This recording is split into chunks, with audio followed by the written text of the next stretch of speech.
Hi, Gabrielle. How are you doing today? Hi, Andrew. I'm doing well. How are you? I'm doing good. How's all your classes been going? Pretty good. Just pretty busy tying up all the loose ends. Yeah, I can imagine. You guys are about to finish the school year, right? Yeah, we finish on May 26th. It's coming up pretty fast. Perfect. Well, so thank you for meeting with me today. And I kind of just wanted to present some of the ideas that I had after our last conversation, um, just over the issues that you told me you were having. And I was just thinking of some ways that we can eliminate those. Yeah, sounds good. Do you mind if we kind of go over the issues you were having first? Yeah, for sure. Perfect. Um, So I'm sorry I keep looking down. I'm just kind of looking over the notes that I made last time. You're okay. All right, so last time we talked, I think the biggest issue that we kind of discussed was the declining student interest in the courses just due to the overall lack of usability or how they were struggling to use the program you guys are currently using. And then how that was kind of leading to you not being able to change your courses into a magnet, which I know is something we kind of talked about that you wanted to do. Yeah, definitely. Gotcha. And then the other one we talked about was that the computers you have right now just can't really support the program that you are using. So whether or not you go with buying a whether or not you go with changing the program, something that kind of has to happen is that you are looking to get new computers. Yes. Gotcha.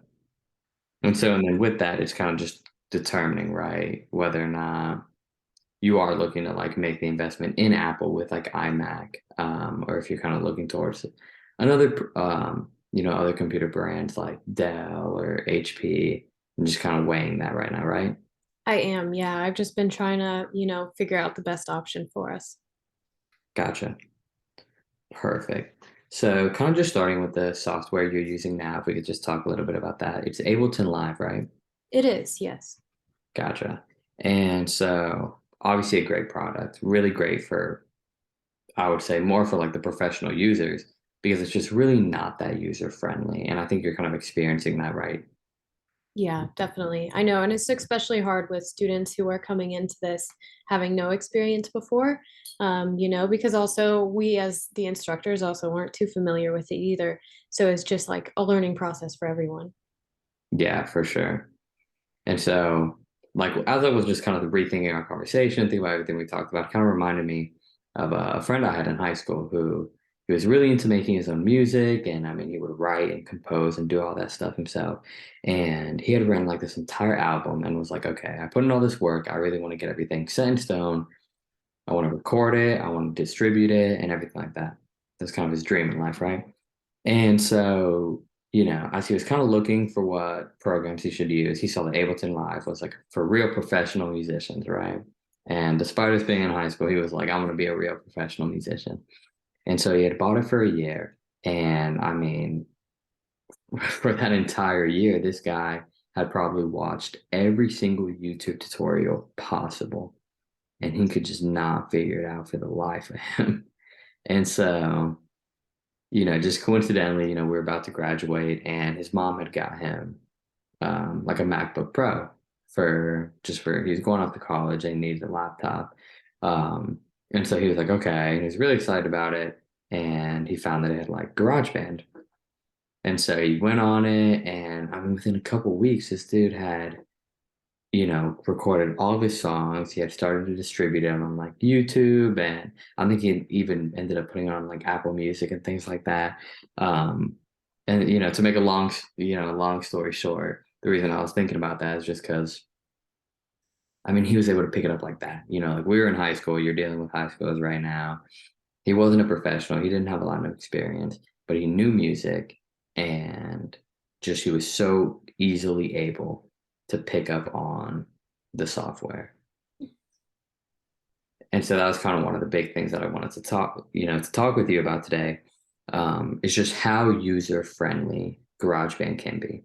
Like right into the software itself, all the tutorials are put in, and it really doesn't take much time to figure it out at all. And another aspect was that I know you guys are spending more time right now, teaching them how to use it, teaching them how to use Ableton Live.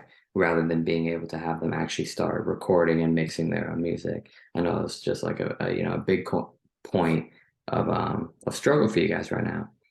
And so I was thinking if you're able to eliminate the learning curve, if you're able to eliminate spending so much time just teaching someone how to use something, then you'll just be able to focus on the actual content that they're producing. Yeah.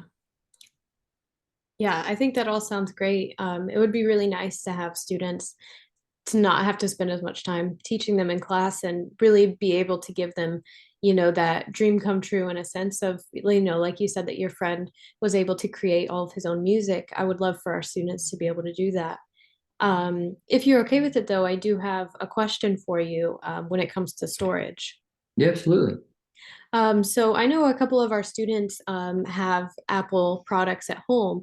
Now, when it comes to GarageBand, is that something that is transferable and would allow for them to kind of work on that at home on their own devices?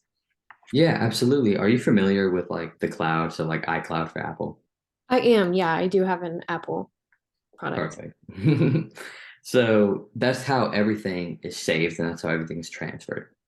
So your students are able to, like the ones with Apple products, are able to work on it, whether it be on their phone or whether it be on like an iPad or a MacBook, or even if they have an iMac at home, any Apple products at all, they'll be able to work on it from wherever they are.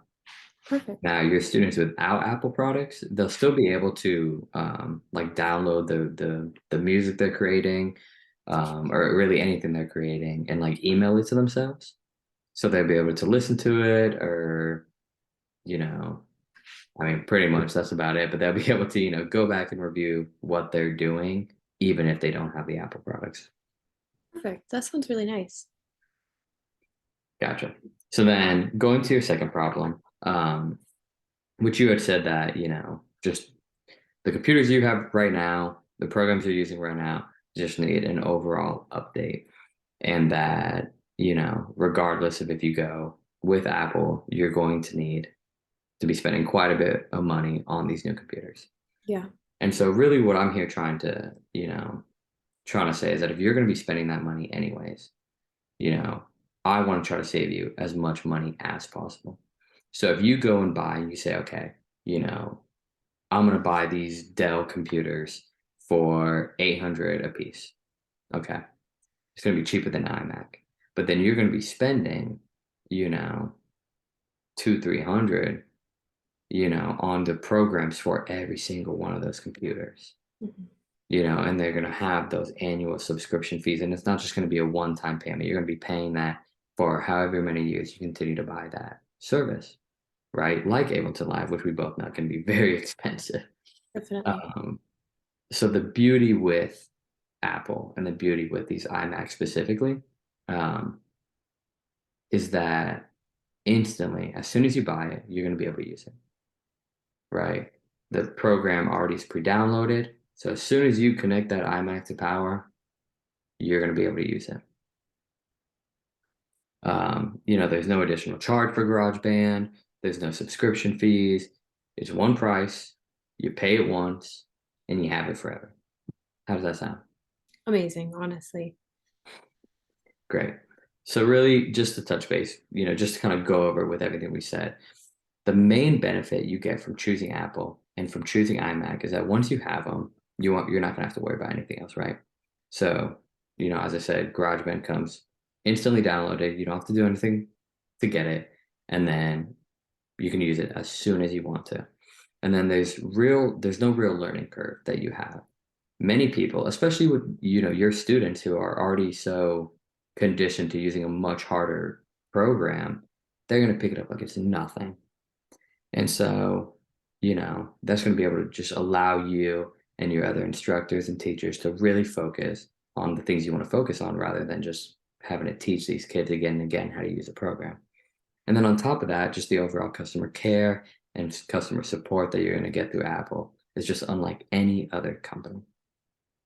So before we continue, I just wanted to see if there's anything that I missed or that you think is important for us to address before we kind of continue. Well, I guess the only thing is, like having an iPhone and everything, I've always seen the GarageBand app, but I've never clicked on it. So, do you have any like images or anything of like kind of what that app looks like to kind of see, just for me to know, like, what the similarities are in between what we have now? Yes, absolutely. I almost forgot, so you reminded me. Let me share my screen with you real quick. Share screen.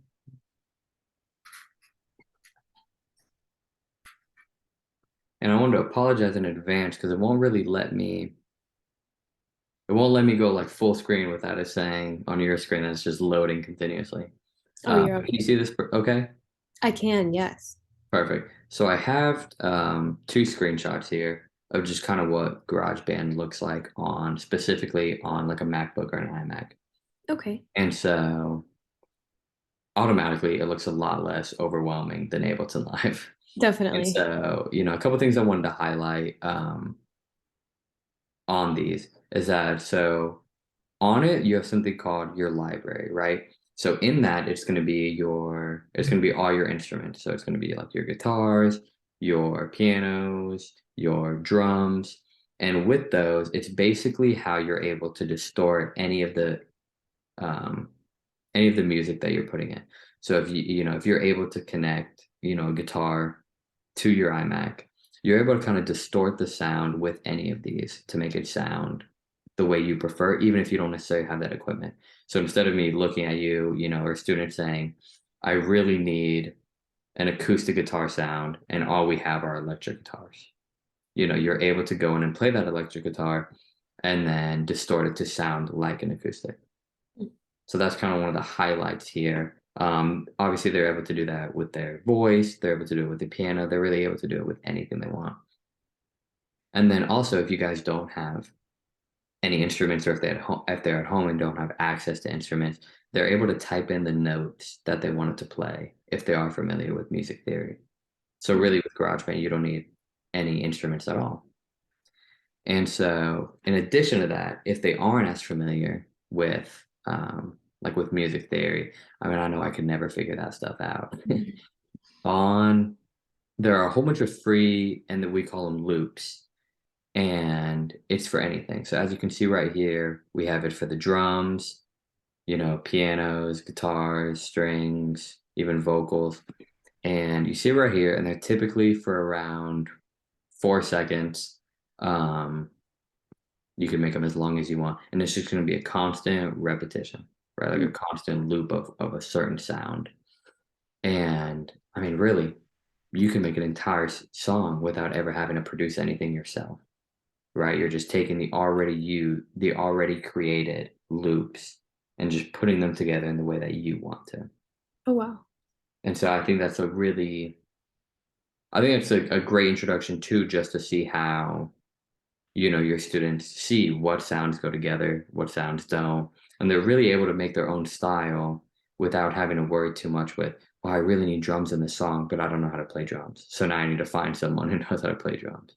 Yeah. So they have a lot of access to a lot of different things that I know people wouldn't even think about. I don't know many people who know how to play, the organ or, any of these things. So I think it's just an added element to that.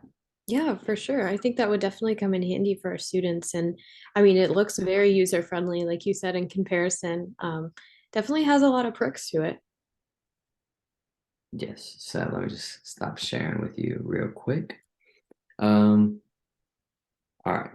So I just want to first and foremost thank you for spending this time with me today. I hope you're feeling good about everything we kind of talked about, and that you're feeling good that I can help fix the problems that we had talked about in the previous meeting, and then can we touch base with today. If you'd like to continue, if you think there's something you'd like to pursue, I'd love to set up a follow-up meeting with you, really hopefully by the end of this week. And we can kind of just go through the logistics and more specifics of what you need, when you need it, and kind of just the time frame of everything. Sounds good. Yeah. Perfect. So I'm going to send you an email just confirming everything we talked about. Once again, making sure there isn't anything that we missed. And if that all sounds good, then we can just touch base at the end of this week. Sounds perfect. I really appreciate it. I appreciate you. Thank you so much. And I look forward to speaking with you. Thank you. Take care. You too.